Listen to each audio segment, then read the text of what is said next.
Jehová nuestro hacedor, porque Él es nuestro Dios, nosotros el pueblo de su prado y ovejas de su mano. Padre, gracias por esta realidad que revela tu palabra. Tú eres el Dios digno de toda alabanza. Tú eres el Dios creador, pero eres el Dios redentor.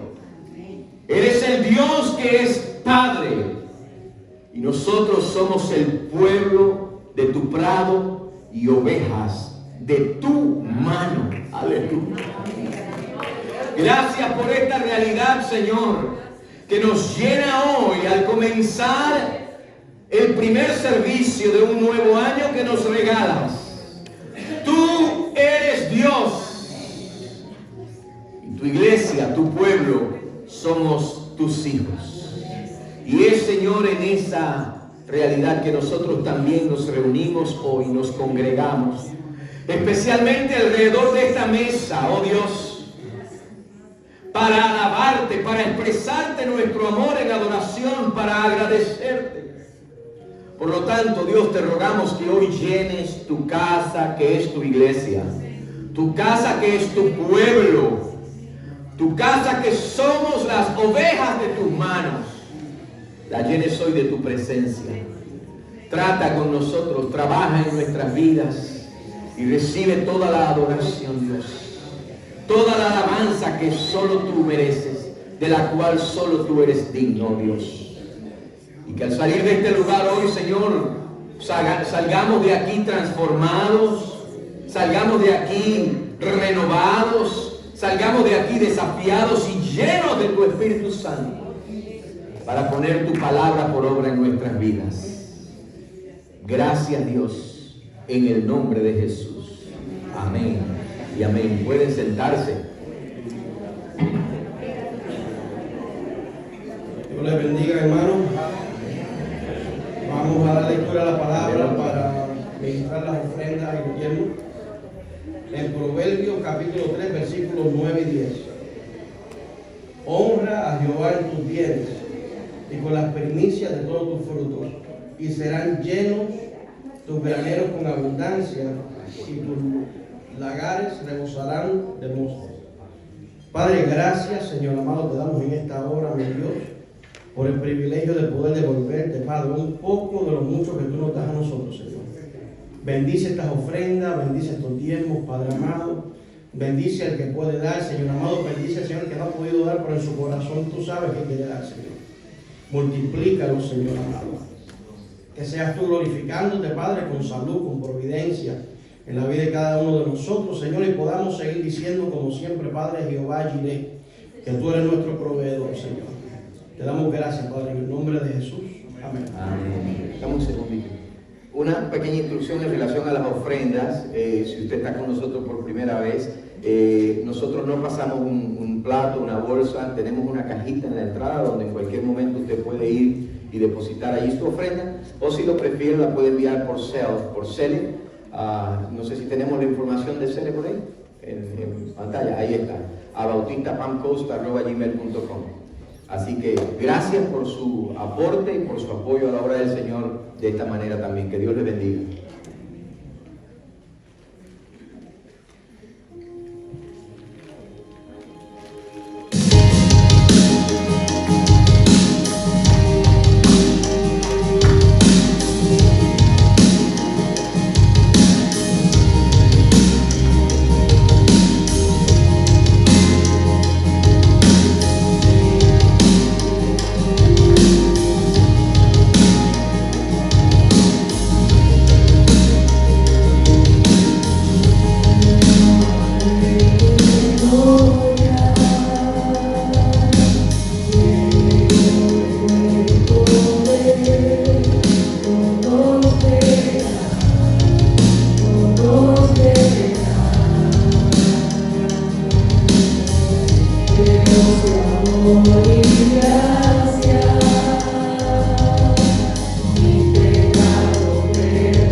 gloria al Señor, y con ese mensaje en nuestra mente y en nuestro corazón, voy a invitar a que se siente para participar de la cena del Señor.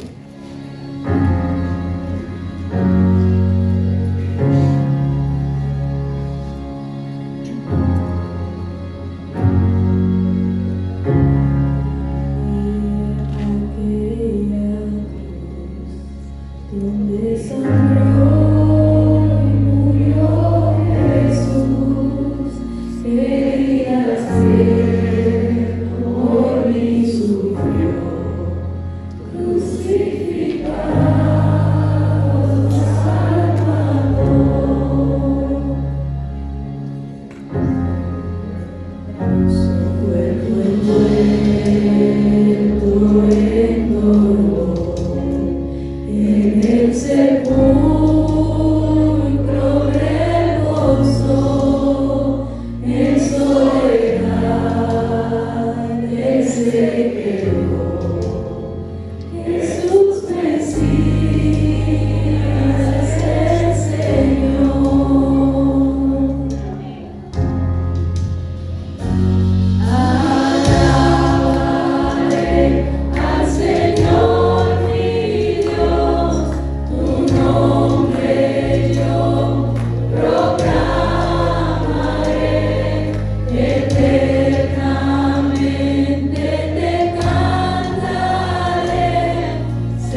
trata con nuestras vidas en tu palabra, en el nombre de Jesús. Amén y amén. Pueden sentarse. Los niños salen a la iglesia infantil. All children to children church with Sister whom today? With Sister Blanca today. Allá está, la hermana Blanca. Gloria al Señor. Mire cuántos niños hermosos. Bueno, todos los niños son hermosos. Mire cuántos niños. Gloria a Dios. Aleluya. Todos los niños a la iglesia infantil. Dios es bueno. Amén. Dios es bueno. Gloria a Dios. Capítulo 10, versos 46 al 52. Hoy hemos celebrado la Cena del Señor, instituida por el Señor como ordenanza. Nosotros entendemos que la palabra de Dios nos autoriza a llamarle ordenanza, no sacramento. Otro día le hablo la razón. Es la ordenanza que el Señor instruyó que nosotros celebráramos en memoria de Él. Y el año pasado, déjenme ver, estamos en el 2000, desde el 2022 comenzamos a estudiar y a predicar en el Evangelio según Marcos. Y hicimos un acto en septiembre 10 del año pasado. Y nos quedamos donde vamos a continuar hoy, en Marcos capítulo 10, versos 46 al 52. Y una de las cosas que vimos fue que Jesús nunca dejó de inculcarle a sus discípulos que su obra incluía lo que esta mesa representa, su sacrificio, el derramamiento de sangre. Era algo de lo que Jesús mismo estaba bien consciente. Y en los capítulos anteriores al que vamos a estar viendo en las porciones anteriores, vimos cómo la muerte del Señor Jesús fue un evento necesario que incluso de alguna manera el enemigo quiso impedir. Un suceso incomprensible para los discípulos. Pero ya en esta parte del capítulo 10 es un evento inminente, es algo que va a pasar y que va a pasar ya. Jesús estaba plenamente convencido de su persona y de su misión. Pero su determinación a pasar por el proceso de la cruz tenía que ver con la necesidad de la cruz. La cruz era necesaria. Jesús lo entendía y él estaba claro de que la muerte en la cruz era la razón por la que él había venido acá, para nuestra salvación. La cruz era la senda necesaria para la salvación del mundo. La muerte en la cruz, como cantábamos hace un ratito, era la única manera de satisfacer la ira de Dios. La muerte en la cruz era la obra que Jesús necesitaba incluso completar para, por medio de ese sacrificio, también glorificar al Padre. Y estuvimos viendo cómo los discípulos en su necesidad de ayuda, en su necesidad de afirmación, en su necesidad de ser preparados, no fueron ignorados por Jesús. Jesús le pastoreó a ellos aún hasta el momento más desafiante, hasta la hora más desafiante. De hecho, la historia que vamos a ver hoy es una realidad de esto que estoy diciendo. Y esta porción de hoy nos va a permitir identificar un sutil contraste entre algunas actitudes. En el último mensaje de Marcos 10, en septiembre del año pasado, le compartí algunas actitudes que teníamos que evitar. Pero hoy vamos a ver algún contraste, un poco sutil, porque hay que darse cuenta, hay que prestar bien atención, leer todo el contexto y saber el contexto para uno darse cuenta.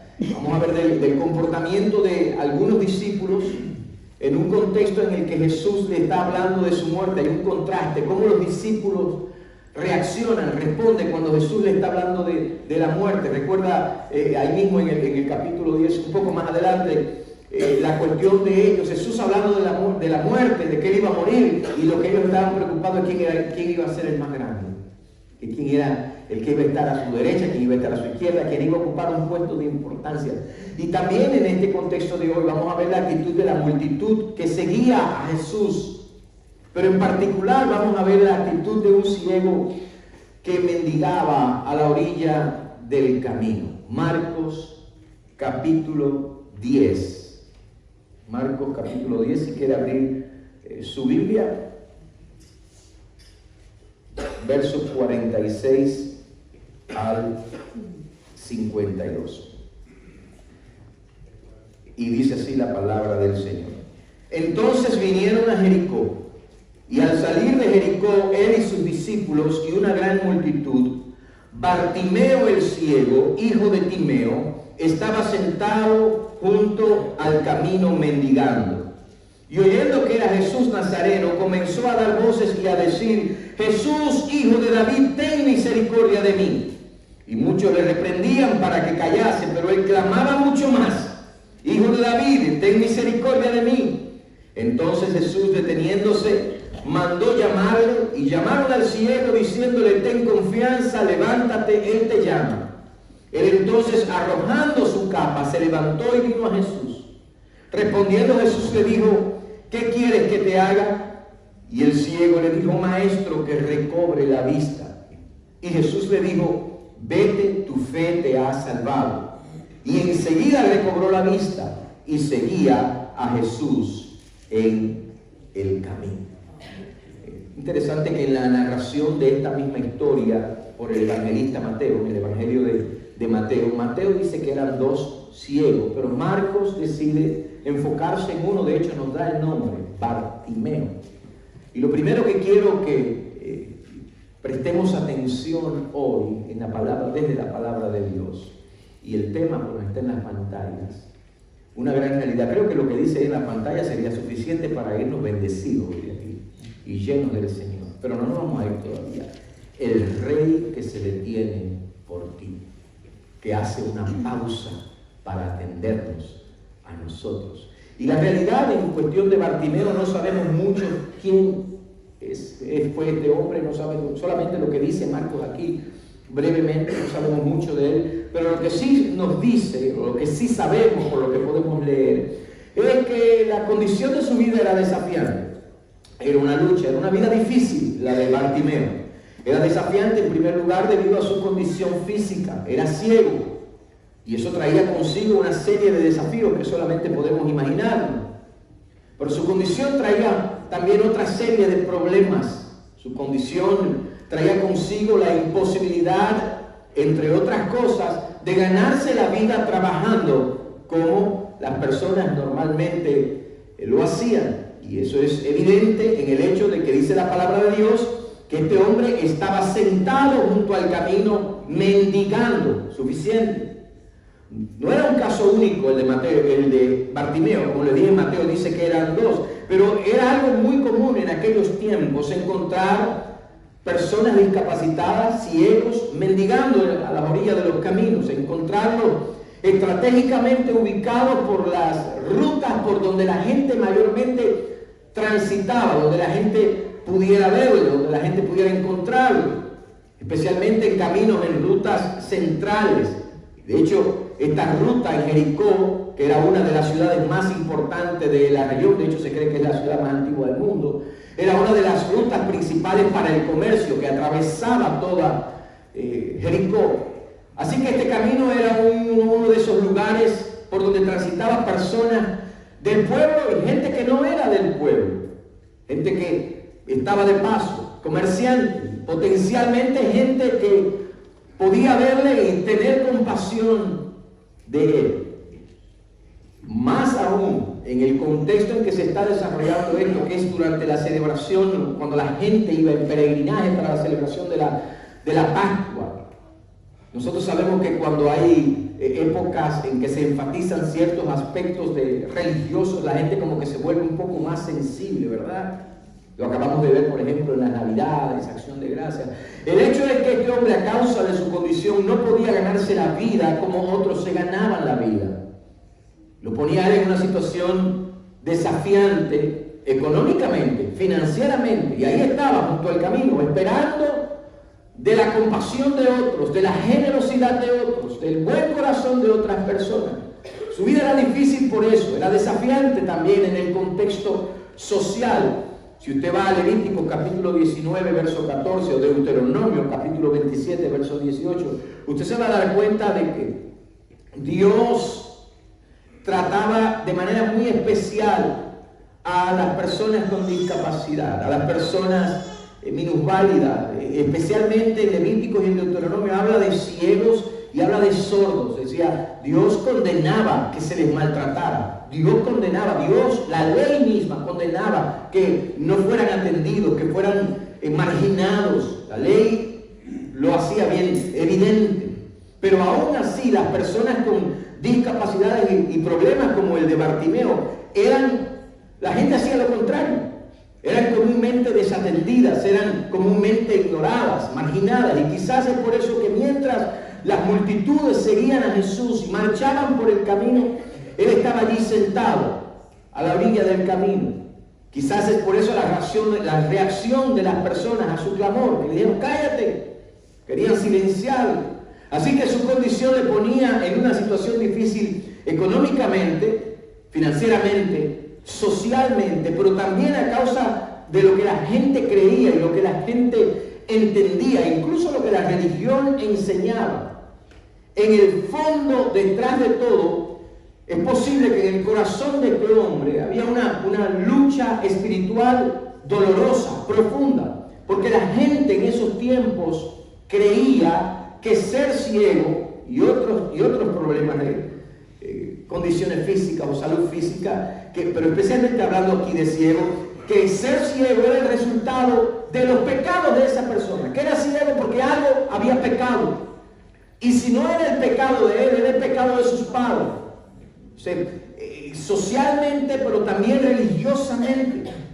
Era un desafío la vida de este hombre. Así que la conclusión a la que la gente llegaba es, si tú eres ciego es porque en algo estás pecando, en algo has pecado, en algo ha pecado tu familia. Ahora piense lo que debe haber sido para este hombre, vivir día tras día, año tras año. Quizás desde niño, no sabemos si era ciego de nacimiento o no, lo más probable es que sí. Lo duro que debe haber sido vivir marginado, no poder trabajar, no tener una vida social normal, y no solamente siendo despreciado, siendo ignorado, encima creer que su condición era un azote, que su condición era un castigo de Dios. En la narración podemos ver algunas cosas. Primero, el primer punto de lo que le estoy hablando ahora es el problema del mendigo. El problema del mendigo. Socialmente, materialmente, económicamente, pero también espiritualmente. Pero vemos algo más esta mañana. Lo segundo que quiero que le preste atención es a la actitud de este hombre, la perseverante actitud del mendigo, su perseverancia. ¿De qué estoy hablando? Bueno, por la narración podemos deducir, podemos entender que Bartimeo tenía algún conocimiento de Jesús, tenía conocimiento de su actividad, quizás había escuchado de sus milagros, de cómo enseñaba a las multitudes y las multitudes recibían la enseñanza. Posiblemente hasta en algún momento pensó, ¿cómo me gustaría ir hasta Jesús? Pero soy ciego, no puedo, no hay quien me lleve aquí. Quizás ese día lo que menos le pasaba por la cabeza es que Jesús iba a pasar precisamente de por allí, por donde él se sentaba a hacer sus operaciones. Pero ahora sucede exactamente eso. La cosa es diferente. Este Jesús de quien él había escuchado, de quien él había oído, ahora está tan lejos como el alcance de su voz. En otras palabras, ahora está mucho más cerca. Viene por el camino en el cual él tenía puesto allí su centro de operaciones. Viene por el camino donde él mendigaba. Allí donde ocasionalmente alguna persona por compasión le daba algunas monedas. O quizás donde la mayoría de las personas le ignoraba y seguían su camino sin prestarle atención, sin socorrerle. Así que este hombre no quiere dejar pasar la oportunidad.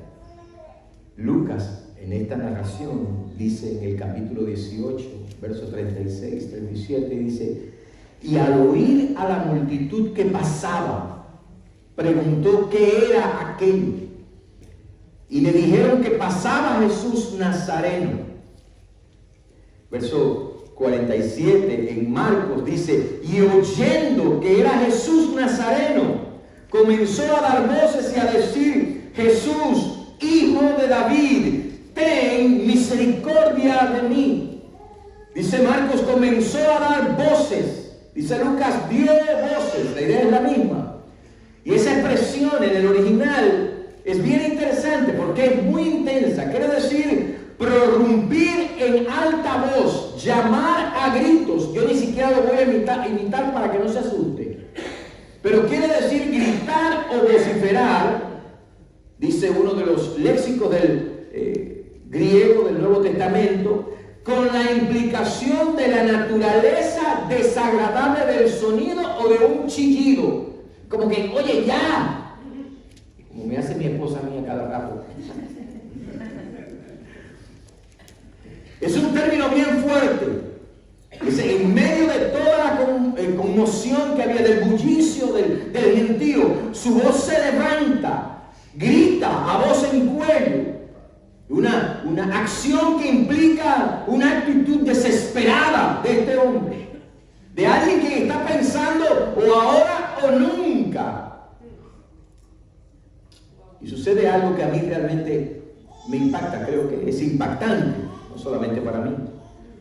Un acto que dice que aquel hombre que físicamente era ciego tenía mucha más vista, tenía mucha más luz que muchos que físicamente se encontraban en mejor condición de él. Gente que físicamente podía ver, no tenía la luz que tuvo este ciego.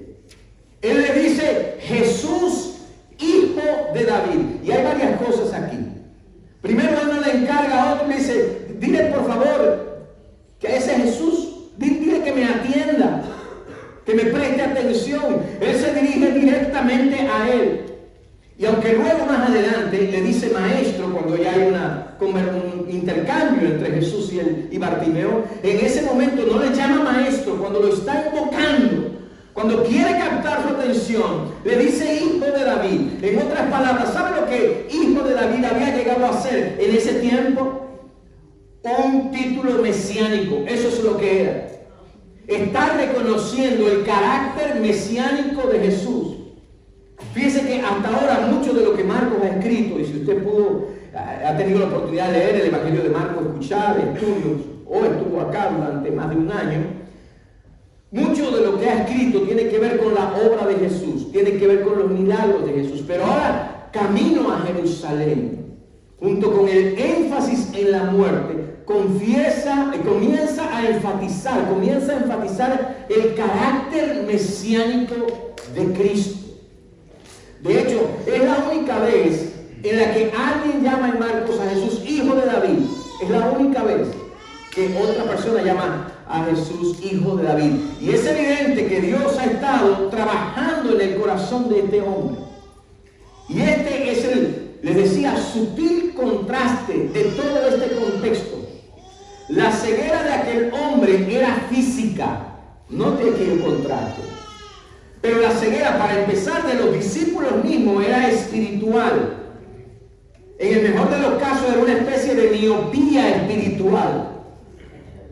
El hombre físicamente ciego, pero la multitud también era ciega espiritualmente.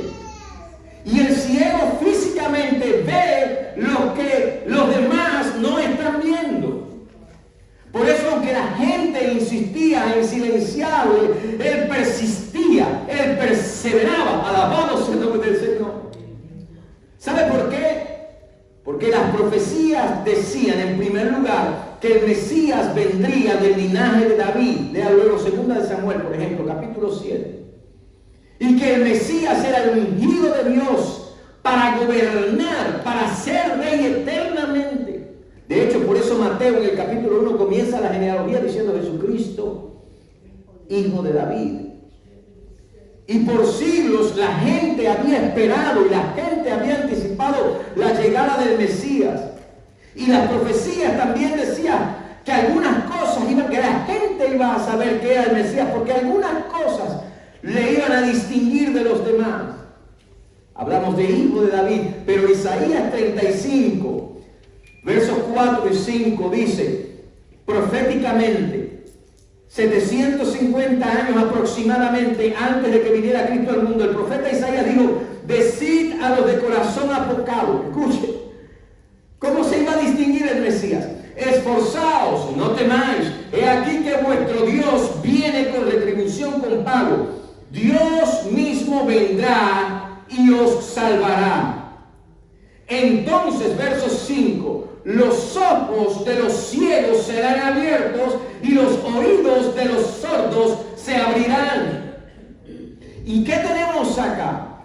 Hijo de David, un ciego, identificándole como el Mesías.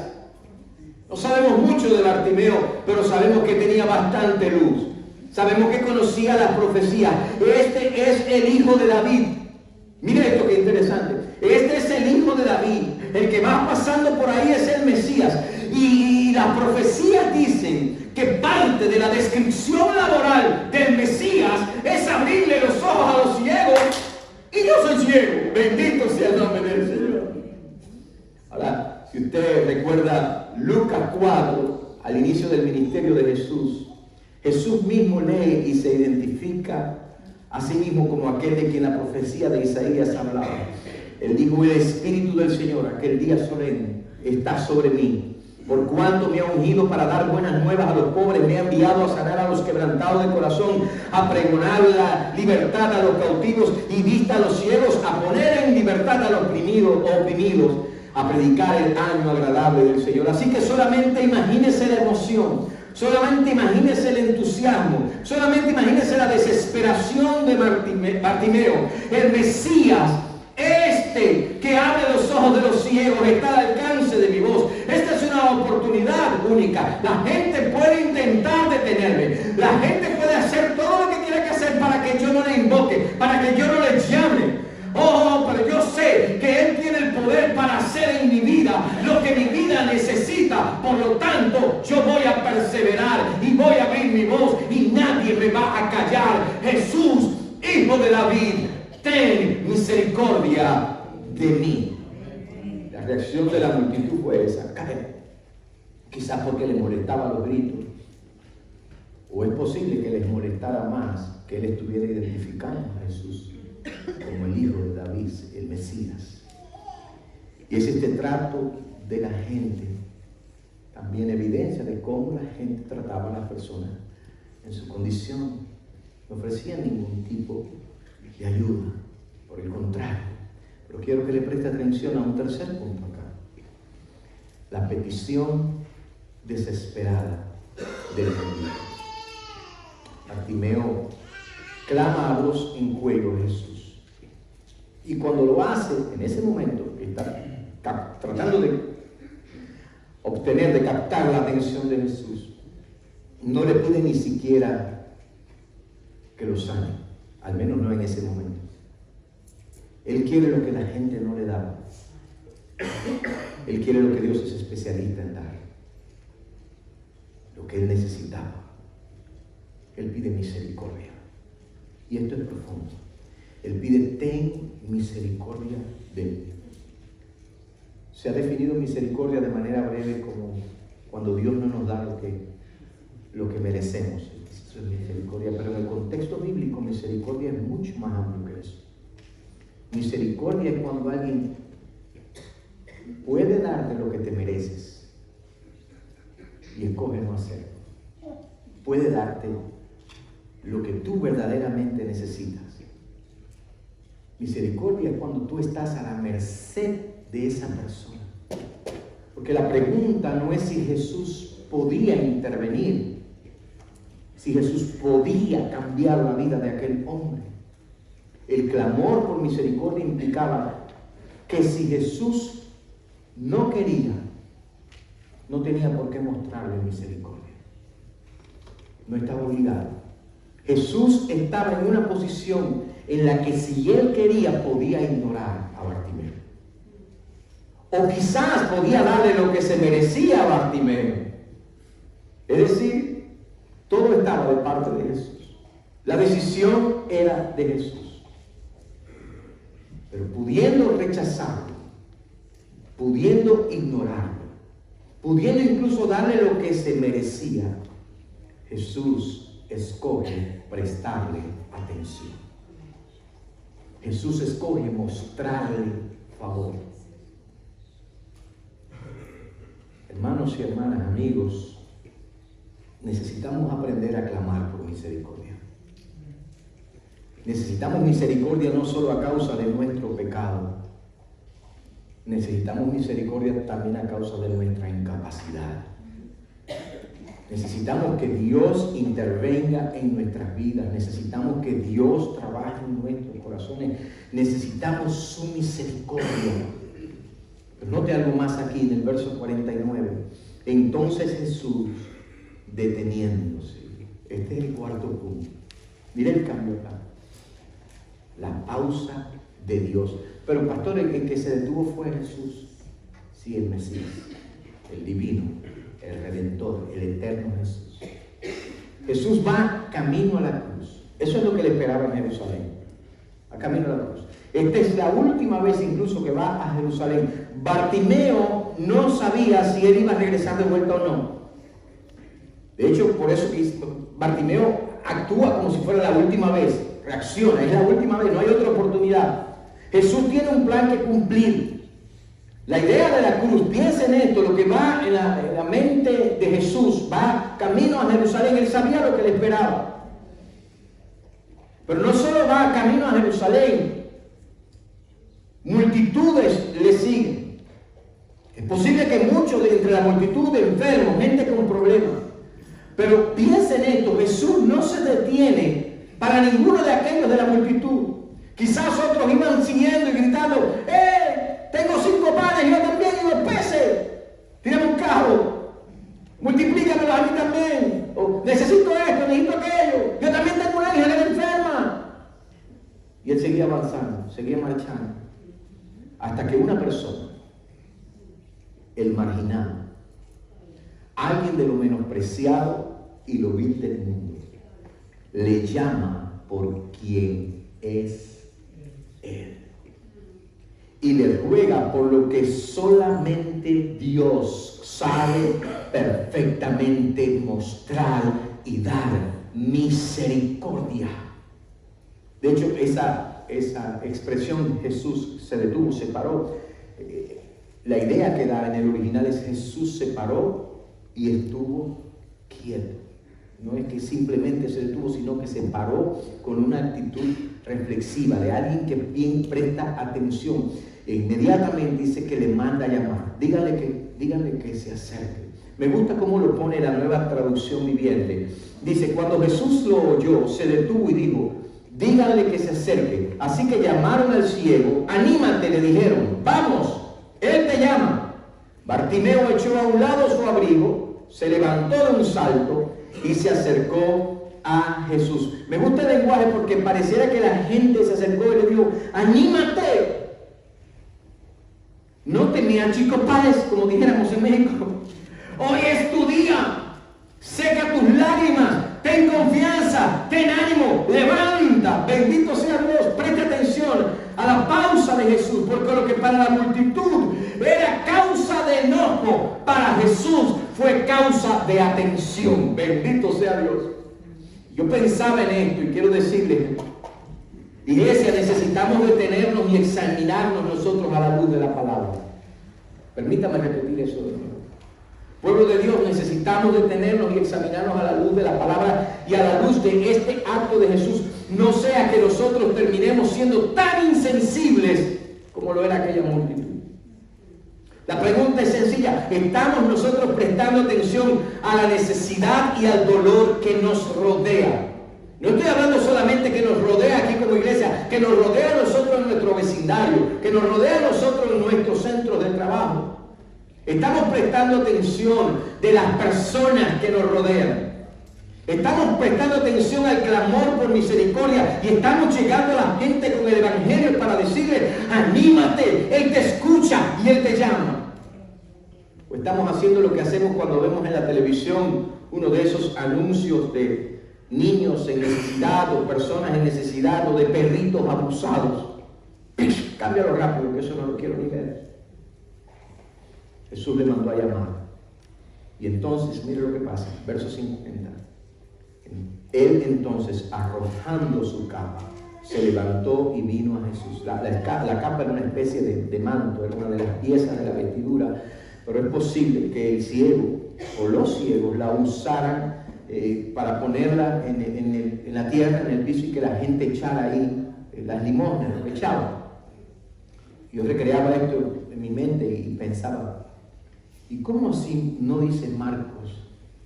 Y levantándose el ciego, le dijo a uno, ¿me lleva a donde está él? ¿No dice eso? ¿No? O que levantándose, como Marcos dice, levantándose, salió el ciego para la izquierda y le dijeron, oye, no, es para acá, perdón. ¿No? ¿Qué fue? Yo no sé. Pero lo que yo sí sé es que hay algo en el llamado de Jesús que hace prácticamente imposible resistirle. Que cuando Él llama, Él se encarga de guiarte hacia donde Él está.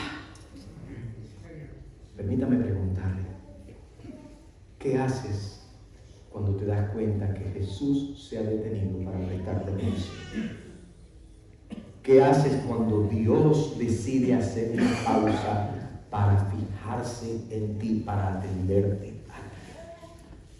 No me cabe duda de que el hecho de que estés aquí hoy es porque Dios ha hecho una pausa para mirarte a ti. La pregunta es, ¿qué vamos a hacer?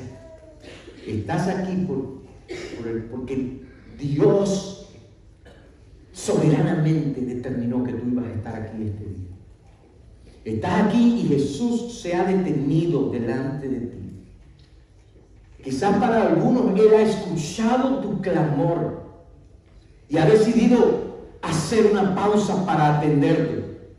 Se ha detenido no porque tú lo mereces ni porque yo lo merezco, se ha detenido porque el clamor es por misericordia. La pregunta es, ¿cómo vas a responder?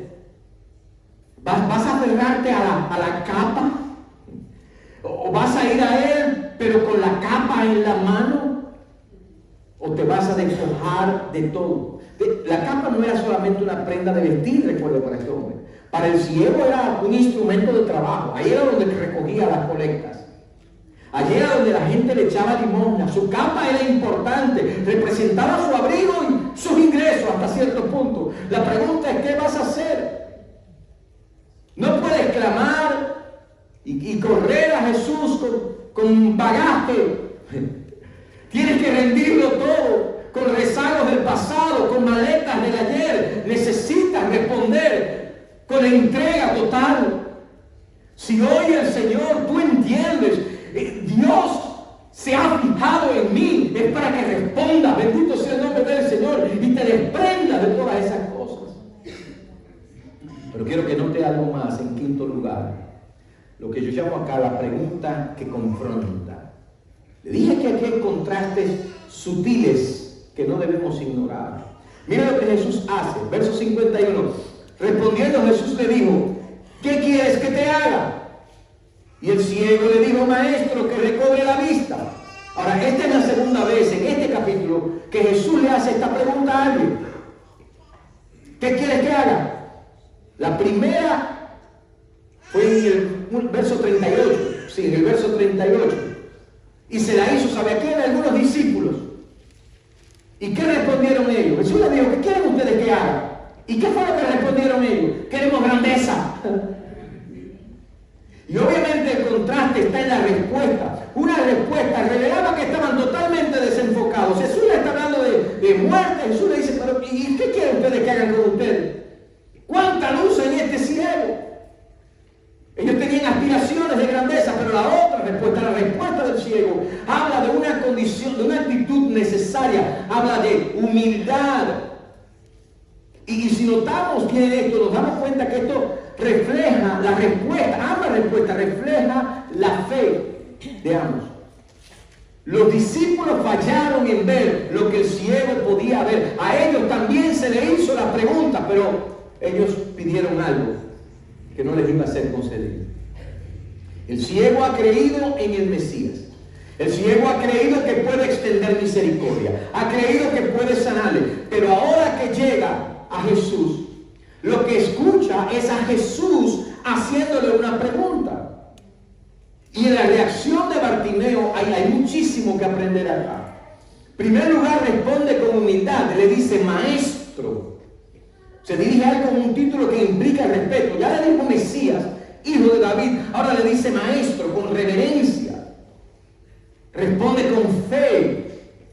Una fe más grande que la fe para sanidad, definitivamente. Pero Jesús le pregunta, ¿qué quiere que haga? O sea, ¿no es obvio? ¿No te das cuenta? Póngalo de otra manera. Bartimeo pudo haber sido invadido por la duda. Y llega donde está Jesús. ¿Y qué quieres que haga por ti? Pero ¿y este no es el Mesías?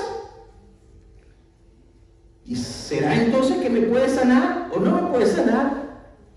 ¿Cómo así me estás preguntando? Él debería saber por qué estoy aquí. Nada más tiene que mirarme. No es obvio. ¿Será que me equivoqué? Pudo haber mencionado Bartimeo. Que si fueras el Mesías no me hacía esta pregunta. Pero eso no es lo que él hace. Él simplemente responde que recobre la vista. Y le voy a decir la parte más práctica del mensaje, se la voy a dar en un minutito. Porque esta es una de las características de la fe. No cuestiona, simplemente obedece, simplemente responde. Y esa es la fe que mueve la mano de Dios. Es Jesús mismo quien menciona el resultado de la fe en la vida de este hombre cuando le dice luego, vete, tu fe te ha salvado. Dice, y enseguida recobró la vista y seguía a Jesús en el camino. Ahora, permítame hacer un entre paréntesis aquí para decirle, Jesús no se está refiriendo aquí solamente a la fe para su sanidad. Note el orden de lo que está pasando. ¿Qué quieres? Que recobre la vista, que mis ojos sean abiertos. ¿Qué le dice Jesús? Vete, ya puedes ver. No. Le dice, vete, tu fe te ha salvado. Y después que dice, tu fe te ha salvado, dice, y enseguida recobró la vista. El enfoque está en lo que esta mesa proclama. Así de rica es la palabra de Dios. El enfoque está en la necesidad más grande del hombre, salvación. No lo sanó solamente, lo salvó y después, de manera inmediata, ipso facto, fue sano. Ahora, que Jesús sana es indiscutible. Que sana hoy es incuestionable. Que sana siempre, sí y no. ¿Cómo que sí? Si Jesús siempre sana y no siempre sana. Porque no siempre, se lo pongo de esta manera, la sanidad sucede de este lado de la eternidad. De hecho, aunque Jesús hizo muchos milagros y sanó muchas enfermedades, no siempre sanó a todos los enfermos. Más aún, más cerca, muchos de nosotros hemos visto que no siempre hay sanidad de este lado de la eternidad. Por eso decirle a alguien, ten fe y Dios te va a sanar, sin discernir la voluntad de Dios. Sin discernir la voluntad de Dios. Fíjese cómo se lo estoy poniendo. El pastor no cree en sanidad. Yo sí creo en una sanidad. Y creo en oración por sanidad, definitivamente. Pero yo creo que junto con la oración de sanidad tiene que haber discernimiento de la voluntad de Dios. No es una irresponsabilidad decirle a alguien, yo un cantante famoso, nosotros cantamos canciones de él que partió con el Señor. Se me olvidó el nombre. Creo en ti. Creo en ti. Fueron profetuchos y le dijeron que iba a vivir y el hombre falleció. Tenga cuidado, porque lo que puede estar haciendo es totalmente irresponsable. Si usted no tiene discernimiento, le voy a decir, haga lo que hizo el ciego. Misericordia, bendito sea el nombre del Señor. De hecho, muchos hermanos que conocemos y mucha gente que conocemos fallecieron a causa del COVID. Ustedes lo saben. Muchos de ellos eran gente de fe, gente que creía que Dios le iba a sanar, gente que tenía iglesias completas orando y declarando sanidad, y fallecieron y no sanaron. Pero escuche, no sanaron de este lado de la eternidad. Bendito sea el nombre del Señor. Otros sí sanaron de este lado, pero déjenme decirle algo que sí no va a fallar en este lado de la eternidad. Y la fe de la que está hablando aquí es la fe para salvación. Cuando usted y yo, cuando cualquier persona arrepentida de sus pecados cree en Jesucristo para salvación, inmediatamente Dios le perdona y le recibe como hijo y como hija. Bendito sea el nombre del Señor. Muchos santos no sanan de este lado de la eternidad, pero le tengo una noticia: del otro lado de la eternidad no hay un cristiano enfermo. Bendito sea el nombre del Señor. Aleluya. Dios sana aún por medio de la muerte. Bendito sea el nombre del Señor. Pastor, ¿quiere decir esto que no debemos orar por sanidad de milagros? No, todo lo contrario. Usted y yo podemos clamar por salud. Usted y yo podemos clamar por misericordia. Y debemos clamar en fe, pero debemos clamar y creer convencidos de que la obra más profunda, la sanidad más grande, que lo que Jesús nos da no es solamente sanidad física, sino sobre todas las cosas, la sanidad espiritual. Bartimeo no solamente confió en que Jesús era milagroso, abre caminos, sino que creyó que Jesús era el Mesías redentor. ¿Cómo lo sabemos? Bueno, Jesús dijo él mismo: vete, tu fe te ha salvado. ¿Y cómo lo sabemos? Porque inmediatamente Bartimeo hace lo que una persona salva hace. Comenzó a seguir a Jesús. Jesús le dijo: vete, y él le dijo: sí, pero me voy contigo. Bendito sea el nombre del Señor. Así yo le he dicho a mi esposa: el día que quieres irte de la casa te puedes ir, yo me voy contigo. Dejamos a Mateo, Marco, Angelino, vamos juntos. Un último punto, porque no se puede ir sin este último punto. Era pobre este hombre, ¿cierto? Sí. Pero quiero que note algo acá: la pobreza que enriquece. Y esta es la clave para pasar el proceso de este Bartimeo, que pasó de enfermo a sano, pero mucho más, que pasó de discapacitado a ser un discípulo, a ser un discípulo de Cristo. Aquí vemos clamor perseverante, vemos humildad que se evidencia en la fe y en su honestidad. Honestidad, ¿por qué honestidad? El Señor le dice: ¿qué quieres? Y él dice: yo lo que quiero es sanidad. De hecho, Mateo 5:1, el Señor Jesucristo dice: bienaventurados los pobres en espíritu, porque de ellos es el reino de los cielos. Debe decir, la verdadera pobreza del mendigo era de carácter espiritual, y esto no es negativo. Ser pobres en espíritu no es algo negativo, por el contrario, porque Mateo 5:1 lo que está diciendo, bienaventurados los pobres en espíritu, está diciendo bienaventurados los que reconocen su necesidad de Dios. Bienaventurados los que reconocen su necesidad de Dios. Esto es pobreza espiritual. Esa es la pobreza que enriqueció al ciego. Ese reconocimiento de su necesidad de Dios fue lo que lo llevó a clamar por misericordia, pobre en espíritu. Y ese reconocimiento de su necesidad fue lo que le hizo ser honesto en su petición. ¿Qué quieres? Quiero que abras mis ojos. Necesitamos aprender a ser honestos y directos con el Señor. A veces dice: Señor, ¿y qué quieres? Vamos a orar, ¿qué quieres? Quiero que me des la vista para leer más la Biblia. Okay. Quiero que me sanes la garganta para cantar más para ti. Quiero que me des fuerza, porque lo que quiero es servirte más y más. Quiero que me prosperes para diezmar más y más. Ajá. A veces tenemos la tendencia a sobreespiritualizar las cosas Y a veces pensamos que si no espiritualizamos las cosas, como que Dios no nos va a oír. El primer milagro de Jesús en la boda de Caná de Galilea es un ejemplo de cuán práctico es el Señor para con nosotros. Y viene la mamá y le dice, ¿qué quieren? ¿Qué? Le hace falta vino para celebrar la comunión. No sé por lo que dijo. Estaba en una fiesta, estaba en una boda. Se les acabó el vino. ¿Qué pasó? Se les acabó el vino. ¿Qué quieres, mujer? Bueno, se le acabó el vino. ¿Qué quieres, mujer? Porque tú resuelvas. Escucha. Tenemos un Salvador que se detiene y nos atiende. Tenemos un Salvador que sabe lo que nosotros necesitamos, incluso antes que se lo pidamos. Y ciertamente, sin duda, tenemos que ocuparnos sobre todas las cosas en nuestra vida espiritual. Pero en ocasiones la cuestión es tan sencilla como se acabó el vino. Se acabó el aceite. Lo que le quiero decir con esto es: sea honesto con Dios. A fin de cuentas, Él conoce nuestras mentes y escudriña el corazón. Mire algo súper espiritual que se va a llevar hoy aquí.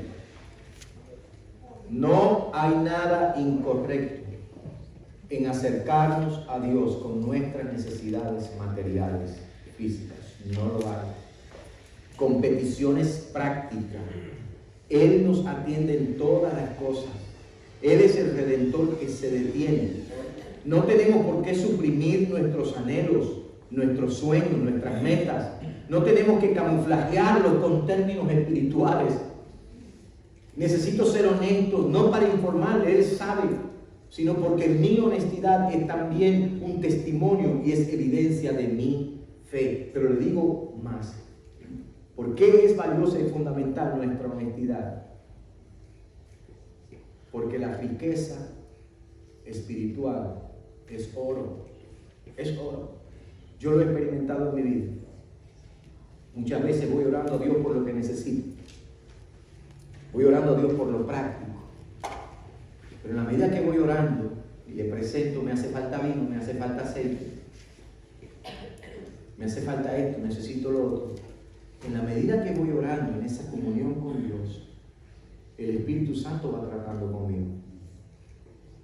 Y yo voy con mis cargas y con mis cuitas y con mi lista de necesidades.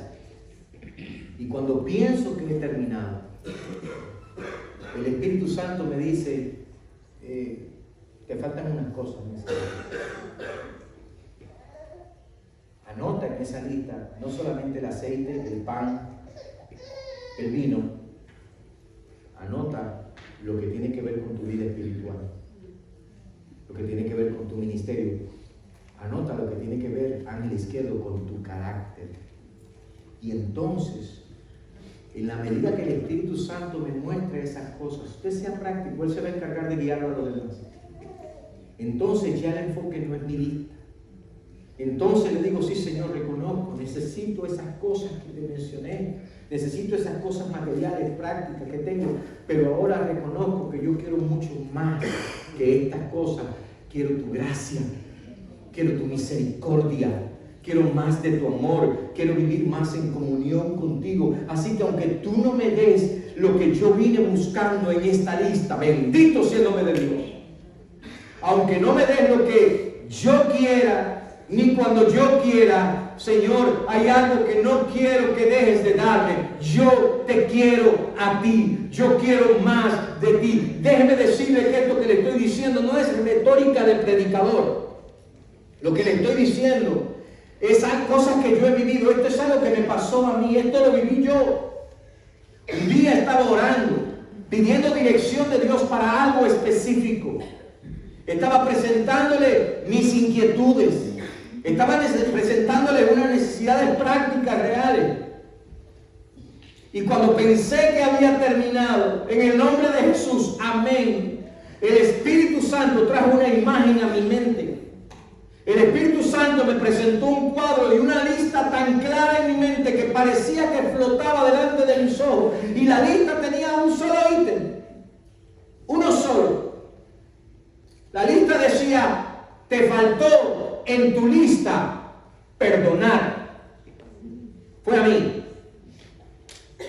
Y yo sabía inmediatamente de qué me estaba hablando. Porque hubo una persona a la que mucho tiempo no podía perdonar. No se preocupe que no es nadie de esta iglesia ni nunca está acá.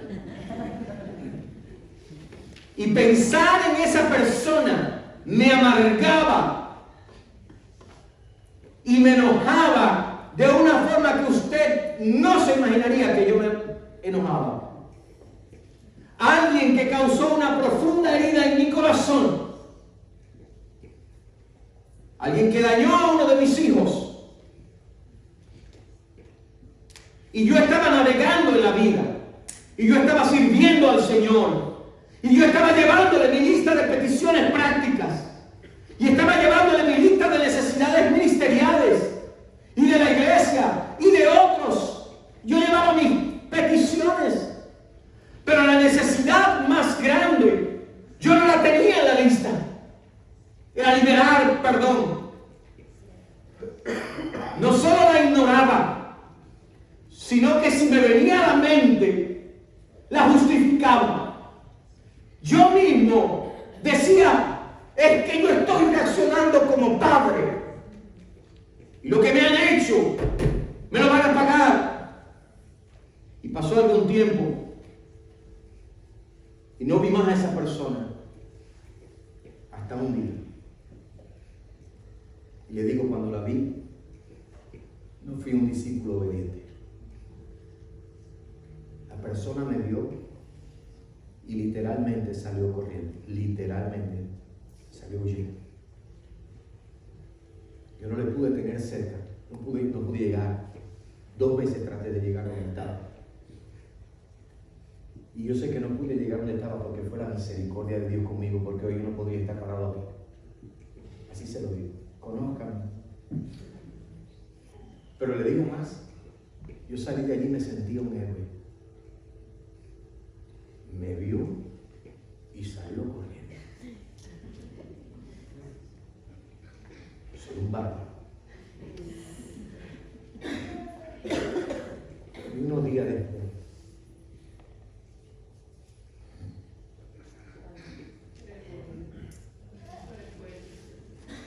estaba en mi lugar de oración, con mi lista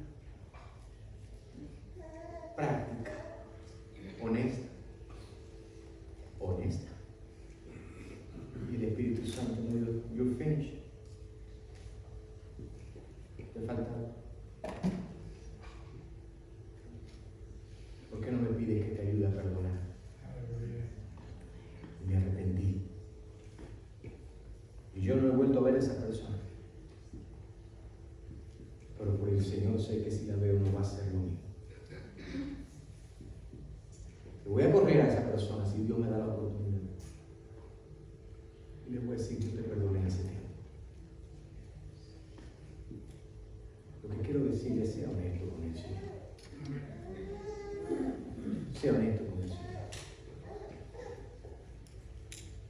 Hay gente que es especialista en orar por las necesidades de otros, especialmente por las necesidades espirituales de otros. Y quiere que le diga algo más. En ese tiempo yo oré por personas y dije, Señor, ayuda a fulano a perdonar a Mengano. Mi lista. Le voy a dar un tip. Cuando usted interceda por otra persona, inclúyese. No se ponga en una actitud de altivez y arrogancia espiritual donde usted se cree que es superior a los demás. Yo sinceramente, my brain turns off. Se me apaga el cerebro cuando alguien empieza a orar por otro desde una perspectiva de que te necesita, y hazlo esto, hazlo otro, porque que te busque más, que crezca más, que sea más que el otro. Oye. Aquí, todos estamos al mismo nivel. Inclúyase. Cuando ore, di, Señor, no diga solamente, Señor, dale más de ti, dile, Señor, danos más de ti. Inclúyase. No se ponga en una situación en la que no refleje, o en la que refleje que usted es superior, ni nada por el estilo. Sea humilde, sea honesto. Vaya con su lista, vaya con sus cosas prácticas. Yo le voy a decir lo que va a pasar. Esté abierto porque el Espíritu Santo va a sacar su lista también. Porque la obra que el Señor está haciendo en nosotros es mucho más grande que lo que yo tengo en mi lista. Es mucho más profunda que lo que yo tengo en mi lista. Él está trabajando en nosotros para que nosotros seamos como Jesús. Y Vamos a llegar a Él para que sane nuestra ceguera. Vamos a llegar diciendo, sáname y límpiame con tus ojos, con eso mismo, tus obras quiero ver. Pero vamos a salir de allí reconociendo, Señor, aquí está la lista mía. Pero gracias porque la verdad y la realidad es que yo de quien quiero más es de ti. Cuando Bartimeo fue salvo y sano, enseguida comenzó a seguir a Jesús. Jesús le dijo, vete. Bartimeo le dijo, sí, pero me voy contigo. Es la única vez en Marcos que alguien recibe un milagro y explícitamente y literalmente sigue a Jesús. Y le sigue en la etapa más crítica de Jesús, en la trayectoria más desafiante de Jesús. Le sigue en el camino a la cruz. Concluyo diciéndote esto: Dios tiene toda intención de atendernos. Dios tiene toda intención de responder nuestras peticiones. La pregunta no es si Él está dispuesto, la pregunta es si yo le estoy siguiendo. La invitación implícita es a una entrega humilde, una entrega total y humilde, a una comunión sincera, a una disposición a hacer lo que aquel viejo himno invita a hacer. Seguiré do tú me guíes. Vamos a orar. ¿Quieres ponerte de pie? Bendito sea el nombre del Señor. Seguiré do tú me guíes. Seguiré do tú me guíes. Seguiré do tú me guíes. Donde quiera fiel te seguiré. ¿Quieres decírselo conmigo? Seguiré do tú me guíes. Seguiré do tú me guíes. Seguiré do tú me guíes. Donde quiera fiel te seguiré. Padre, gracias esta mañana por tu palabra. Gracias porque el tiempo ha pasado, pero ha pasado en tu casa y ha pasado en tu presencia, Dios. Gracias, Señor, por lo que nos presentas hoy, por la realidad de que tú eres el Dios que se detiene, que hace una pausa, que nos atiende. Tu palabra dice, nunca duerme el que te guarda. Señor, y eres el Dios que nos llamas a ti y que nos guías en el camino a ti. Eres el Dios que llama, el único y verdadero Dios, con un llamado al cual nadie puede resistirse fácilmente. Gracias, Dios. Yo te pido en el nombre de Jesús, a alguien hoy tú estás llamando. A alguien hoy tú estás atrayendo. A alguien hoy tú le estás diciendo, ten ánimo, levántate, Él te llama. Ten ánimo, levántate, Él te llama. Permite que la respuesta sea pronta, que la respuesta y la entrega sea total, y que con la misma pasión y entusiasmo de aquel ciego con tanta luz, también puedan levantarse y responder, Señor, ayúdanos. Señor, te necesitamos tu misericordia. Señor, este mundo necesita tu misericordia y tu iglesia necesita tu misericordia y tu gracia, Dios. No podemos vivir sin ella. No podemos vivir sin tu amor. Señor, ayúdanos a ser honestos. Cuando tú nos preguntes qué quieres que haga, decirte, Señor, quiero que hagas esto práctico, pero quiero que hagas esto en mi vida espiritual también. Perdónanos por las veces que nos presentamos con listas de peticiones y decidimos esconder o ignorar o poner a un lado las cosas que tienen que ver con nuestro carácter. Las cosas de las que tenemos que arrepentirnos. Oh Señor, reconocemos que con razón muchas veces la respuesta a lo práctico es demorada porque no hemos atendido lo que es más urgente. Para algunos como mí fue hace un tiempo la necesidad de perdón. Para otros dar ese paso de obediencia. Es posible, Señor, que alguien hoy lo que tú le presentaste no fue perdón, no hay problema, pero fue obediencia. O quizás fue entrega, o quizás fue servicio, o quizás fue la lengua, yo no sé. Por lo que sea, Dios permite que respondamos arrepentidos y entregados para confiar en ti de tal manera que podamos experimentar la gracia que nos salva, también el poder que nos restaura. Yo bendigo este pueblo y te ruego ahora que la gracia de nuestro Señor Jesucristo, el amor de Dios y la comunión del Espíritu Santo sea con cada uno de los aquí presentes, con cada hogar aquí representado y con todo el pueblo de Dios, ahora y por los siglos de los siglos. Amén y amén. Vaya con Dios, que Dios le bendiga. El tiempo ha pasado. Vaya con Dios.